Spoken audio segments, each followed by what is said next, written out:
바울은 이런 이야기를 했습니다. 바울은 자신이 개척했던 데살로니가 교회 성도들에게 이렇게 칭찬을 했어요. 데살로니가 2장에 나와 있는데 어떤 칭찬을 했냐면, 야, 너희들은 내가 선포했던 설교를 사람의 말로 받지 않고 하나님의 말씀으로 받았다. 이걸 굉장히 칭찬합니다. 그러면서 그리했기 때문에 너의 삶에 역사가 나타난다, 이런 말을 했습니다.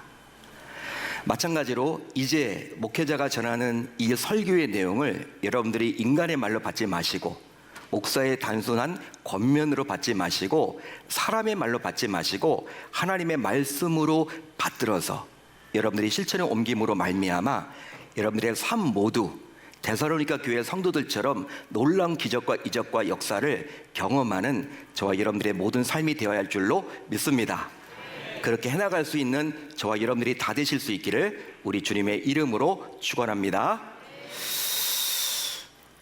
한 병사와 결혼해서 이제 군대 주둔지에 정착하게 된 한 여인이 있었습니다.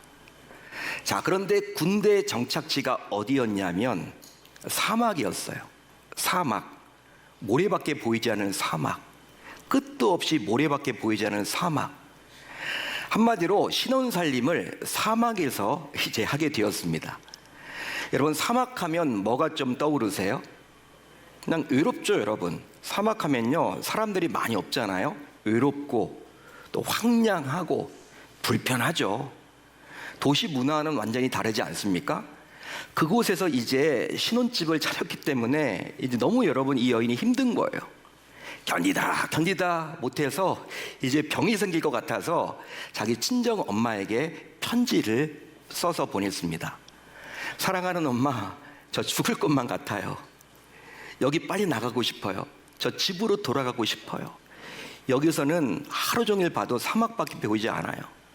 남편도 바빠서 잘 집에 오지도 못하고 저 혼자 여기서 어떻게 살아가야 할지 모르겠습니다. 너무나 힘들고 어렵습니다. 저 친정에 가고 싶어요. 이런 여러분 편지를 보냈습니다. 한참 뒤에 친정 엄마가 답장으로 보내왔는데, 이 편지를 어떻게 그 편지에 써 있냐면, 사랑하는 딸아, 내가 그렇게 적응을 못한다고 하니 엄마로서 마음이 불편하고 아프구나. 하지만 이제 너는 결혼했기 때문에 이 엄마가 이제 지금 하는 이야기를 잘 해석하고 새겨들어서 잘 네가 한번 결정해서 살았으면 좋겠다라는 편지를 보냈습니다. 근데 어떤 이야기가 거기에 기록되어 나왔냐면, 한 사막에 있는 감옥이 있대요. 한 사막에 감옥이 있는데 그 감옥에 동일한 두 사람이 거기에 감옥 안에 갇혀 있었다라는 거예요.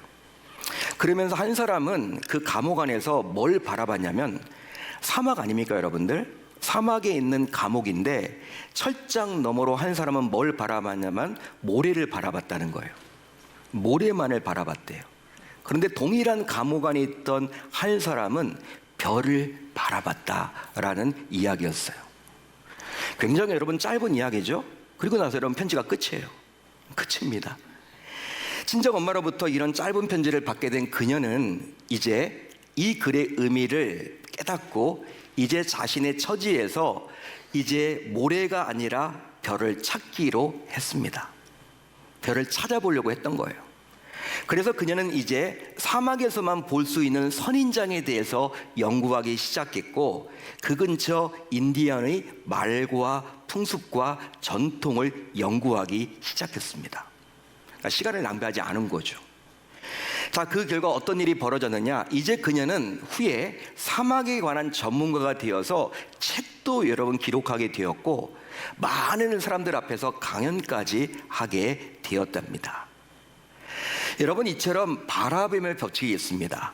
바라봄의 법칙 들어보셨나요? 이 바라봄의 법칙. 바라봄의 법칙은 주어진 환경에서 무엇을 바라보느냐에 따라서 그 사람의 생각과 마음, 심지어 삶의 방향이 결정된다라는 것이죠. 동일한 감옥 안에 있지만, 사막에 있는 감옥 안에 있지만 누군가는 뭘 바라봤습니까?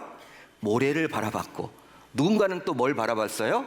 하늘의 별을 바라봤다라는 사실이에요.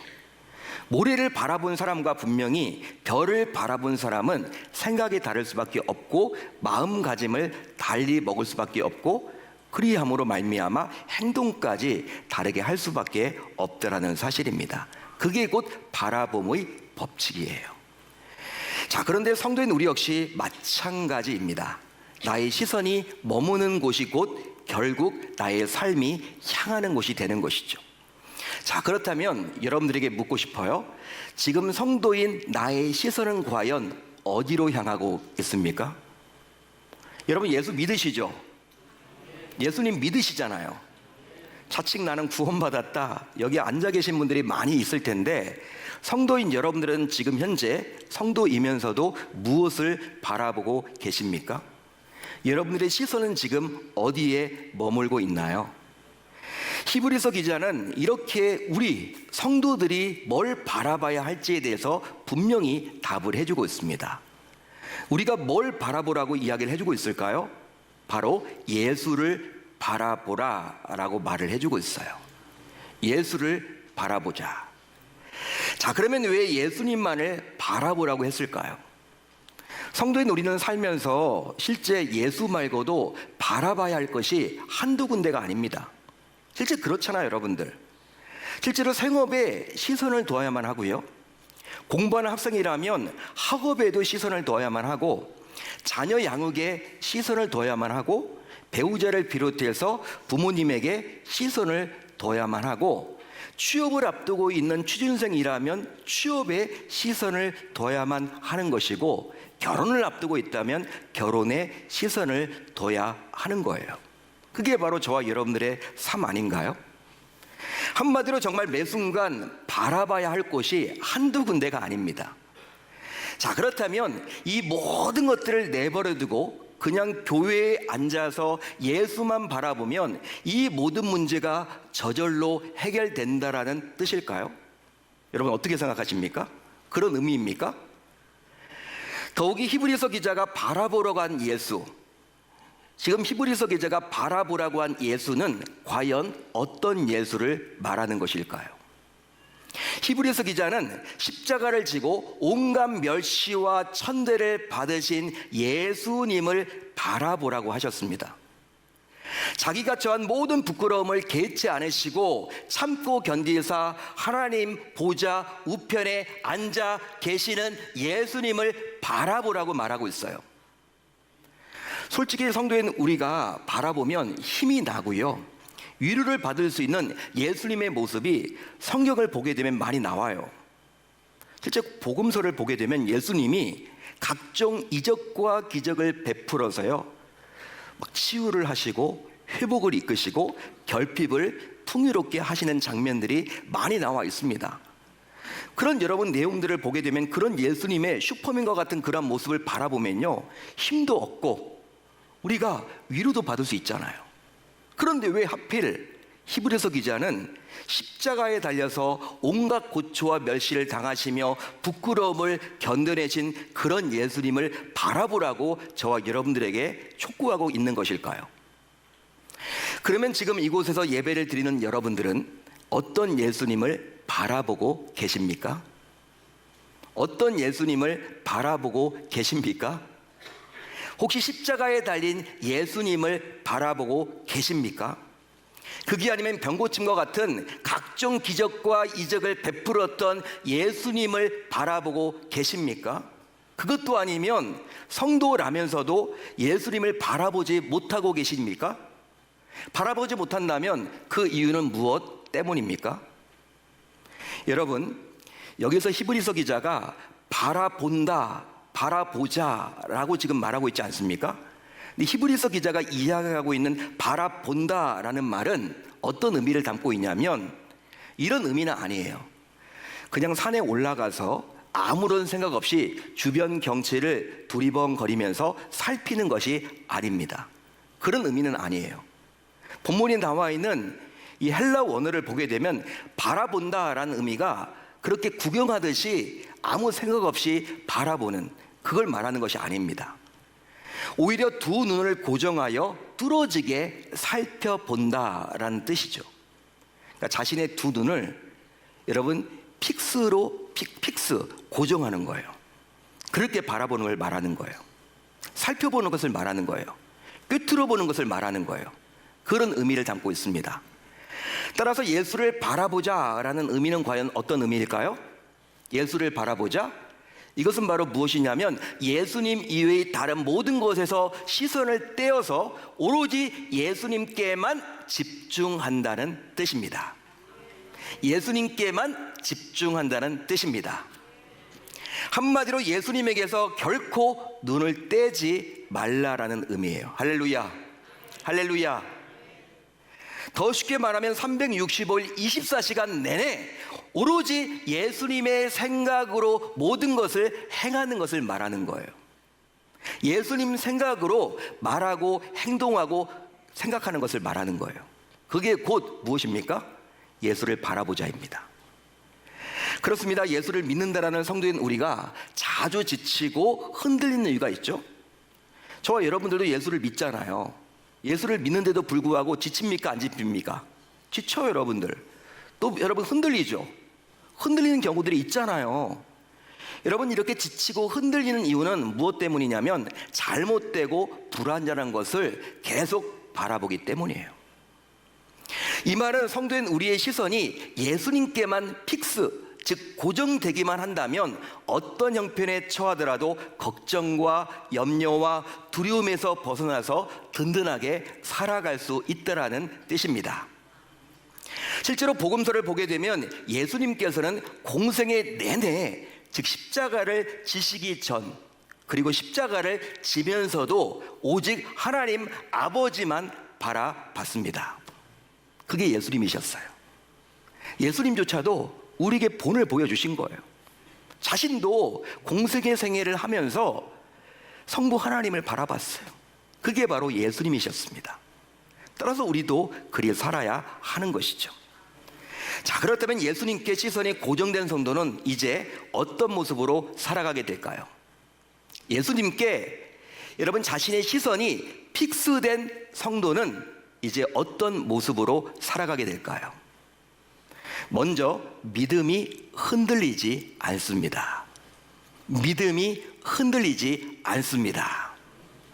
자, 오늘 말씀 2절을 볼까요? 2절 한번 같이 읽어봅니다. 시작.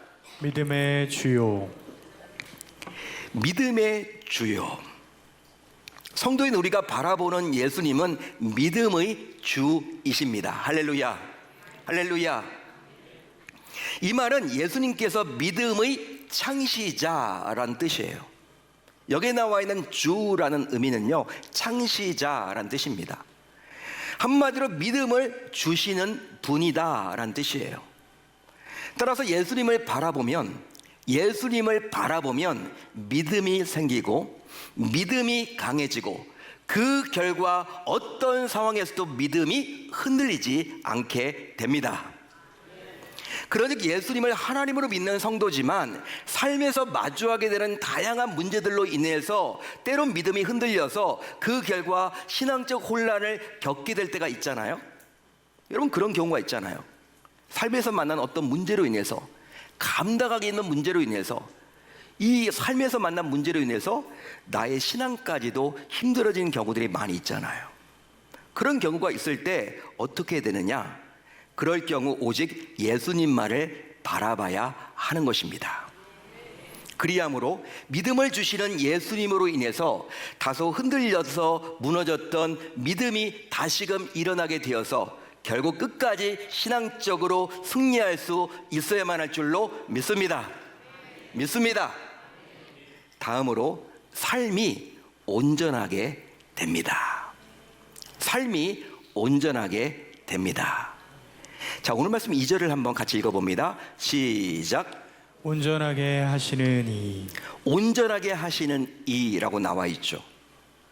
우리가 바라보는 예수님은 신앙만이 아니라 삶을 온전하게 하시는 분이십니다. 할렐루야, 할렐루야.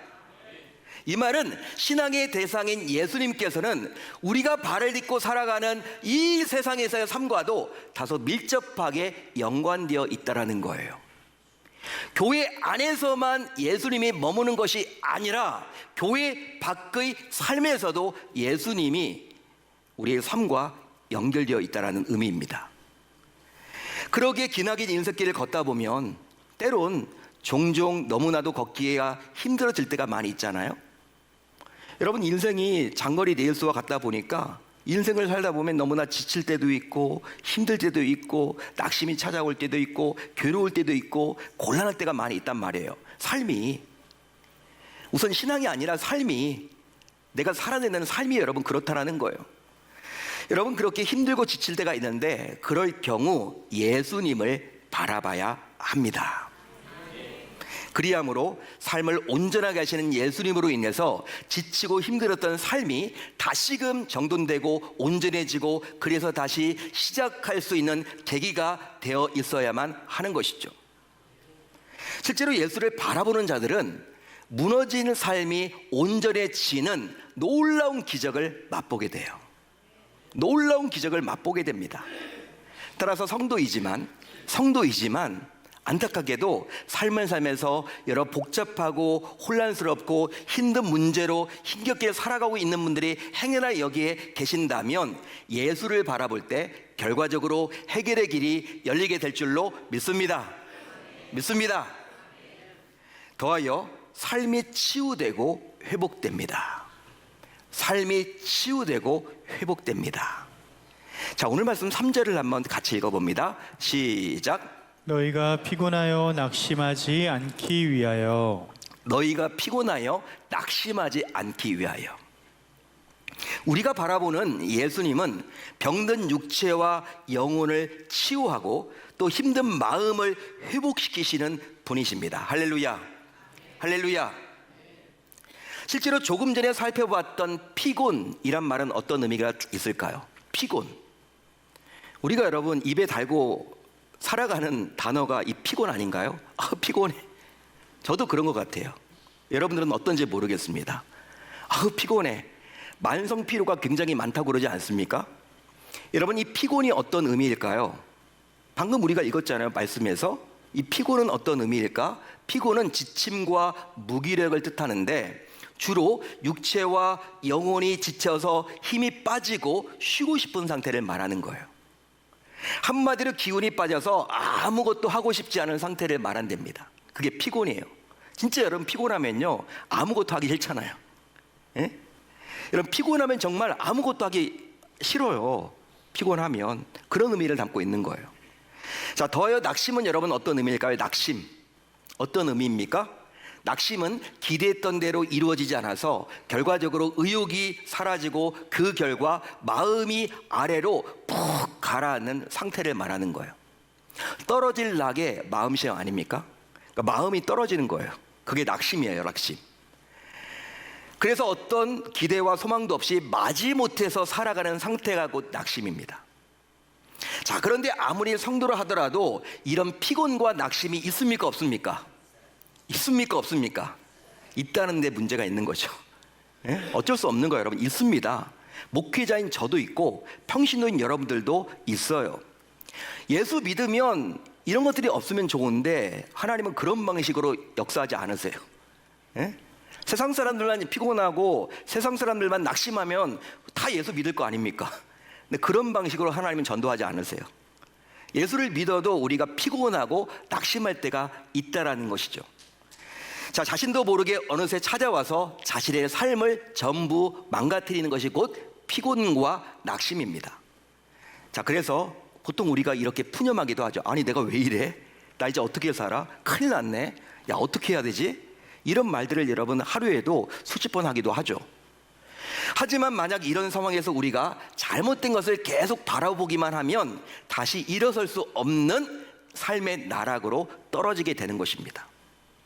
따라서 성도임에도 영육이 피곤하고 마음에 낙심이 찾아왔다면 오로지 예수님만을 바라봐야 합니다. 그래서 지친 육체와 영혼이 치유되고 힘든 마음이 회복되어야 할 줄로 믿습니다.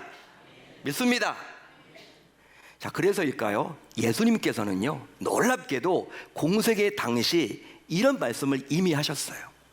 이렇게 예수님은 말씀하셨습니다. 피곤하고 낙심해 있는 영혼들이 굉장히 많다 보니까 우리들에게 이렇게 이야기를 했습니다. 수고하고 무거운 짐진 자들아, 다 내게로 오라. 내가 너희를 쉬게 하리라. 내가 너희를 쉬게 하리라. 아멘. 그뿐 아니라 신앙의 경주에서 승리하게 됩니다. 신앙의 경주에서 승리하게 됩니다. 오늘 말씀 1절을 볼까요? 우리 한번 1절 같이 읽어봅니다. 시작. 인내로서 우리 앞에 당한 경주를 하며 모든 무거운 것과 얽매기 쉬운 죄를 벗어버리고 인내로서 우리 앞에 당한 경주를 하며. 이 구절은 히브리서 11장과 연관되어서 여러분들이 살펴보셔야 돼요. 왜냐하면 12장 1절에 나와 있는 내용이기 때문에 11장과 연관지어서 여러분들이 해석하셔야 합니다. 아마 찬양을 좋아하시는 분들은 선한 능력으로란 찬양, 이 찬양을 아실 텐데 이 찬양의 가사를 그분이 쓰셨습니다. 보네포 목사님이 쓰셨죠. 선한 능력으로. 우리 금요철야 때 오시면, 금요성령 집회 때 오시면 우리가 찬양으로 많이 하죠. 자, 보네포 목사님은 독일 루터거 목사이자 신학자였는데요. 그런데 그가 목회하던 당시에 히틀러가 등장을 해가지고 유럽이 지옥처럼 변했어요. 히틀러 다 아시죠? 세계 제2차 대전의 전범 아닙니까? 예? 여러분, 유럽이 여러분 전쟁터예요. 전쟁터. 난리가 아닌 거죠. 여러분, 지옥이죠. 지옥. 그런데 그가 목회하던 당시 히틀러 때문에 정말 많은 교회들이 무너지고 많은 목회자들이 힘들어지고 막 그런 상황이었어요. 이런 히틀러 치하에서 그는 히틀러와 타협하지 않고 실천하는 목회자로서 말씀을 전하고 양심껏 목회했습니다. 자, 그러다가 그는 히틀러 암살 모의 사건에 연루되어서 체포되었어요. 그리고 안타깝게도 베들린 테겔 감옥에서 2년간 수감 생활을 하다가 결국 교수형으로 순교를 당하게 되었습니다. 히틀러가 죽기 2개월 전에 교수형으로 죽게 되었어요. 2년 동안 그 감옥 옥살이를 하다가 39의 나이에 그리 돼버렸습니다. 그는 오한에서 2년 동안 있으면서 많은 글과 시를 남기게 되었는데요. 더욱이 감옥에 있던 동료들에게 이렇게 말하며 그들을 격려했다고 전해집니다. 같이 여러분 끌려갔던 많은 평신도 지도자들과 목회자들에게 여러분, 이 목사님은요 이렇게 여러분 이야기를 하면서 그들을 격려했대요. 다음과 같이 이야기를 했습니다. 여러분, 예수님을 바라보는 것이 우리의 유일한 희망입니다. 다른 것은 다 무너져도 그분만은 우리를 붙드시고 끝까지 인도하십니다. 끝까지 인도하십니다. 이처럼 보네포 목사님은 오간에 갇혀있는 그런 불행한 상황에서도 오로지 그리스도께만 소망이 있음을 고백하며 자신의 시선을 예수께로 고정했던 거예요. 제가 말씀을 준비하면서 이런 생각을 해봤어요. 이 보네포 목사님은 그 차디찬 정말 그 베들린에 있는 그 감옥 안에서 옥살이를 하면서도 창살 너머로 무엇을 바라봤느냐? 하늘 보자 우편에 앉아 계신 그리스도를 바라봤을 거란 말이에요. 그렇기 때문에 견딜 수 있지 않았겠습니까? 그러기에 성도인 우리 역시 이제 설령 감당하기 힘든 위기를 만나게 되더라도 그 위기가 우리의 삶을 조여오고 우리를 죽일 것만 같은 그런 너무나 감당하기 힘들어서 울고 싶고 숨고 싶고 도망치고 싶은 그런 상황에 놓여 있더라도 이런 보네포 목사님처럼 이제 우리 모두 끝까지 예수만을 바라봐야 할 줄로 믿습니다. 하지만 말은 쉽지만 예수님께 시선을 고정하는 것, 곧 예수님만 생각한다는 것은요 바쁜 일상 속에서 쉬운 일이 아니에요. 쉬운 일이 아니죠. 여러분, 여기서는 다 지금 결단하고 여러분들이 은혜 받고 돌아가, 밖에 나가는 순간 그게 다 깨져버려요. 그게 안 되죠. 여러분, 히브리서 12장 2절은요, 굉장히 유명한 말씀이기 때문에 아마 여러분들이 이 말씀 여러 목사님들을 통해서 다 들었던 말씀이에요. 예수를 바라보자 모르는 사람 아무도 없습니다. 너무 어렵죠, 여러분. 우리의 삶에서 예수만을 바라보고 예수만을 생각하고 예수에게 집중하고 다른 데 시선을 두지 말고 예수만을 쳐다봐야 된다. 이거 다 알면서도 잘 안 돼요. 여러분, 어렵다고 해서 우리가 쉽게 포기해서는 안 되겠죠. 그렇지만 그렇죠? 어렵다고 해서 여러분 우리가 쉽게 포기해서는 안 돼요. 자, 그러면 이제 어떻게 하면 좋을까요? 어떻게 하면 좋을까요? 이번 한 주 이것만 우리가 붙들고 한번 실천해 보자고요. 이렇게 하면 될 것 같아요. 이렇게 하면 이번 한 주만큼은 예수에게 집중하면서 살 수 있을 듯 보입니다. 그게 바로 무엇이냐? 예수님께 시선을 고정하기 위해서 매 순간마다 예수님의 이름을 부르기로 다짐하고 결단을 해 봅시다. 매 순간마다 예수님의 이름을 부르기로 다짐하고 결단을 해 봅시다. 이거 한 가지예요. 한마디로 삶에서 조금 어려운 처지에 놓이게 되더라도, 위기를 만나게 되더라도, 감당하기 힘든 어려움을 처하게 되더라도, 아이고 힘들어, 죽을 것만 같네, 나 끝이다, 이제 어떻게 해야 되지?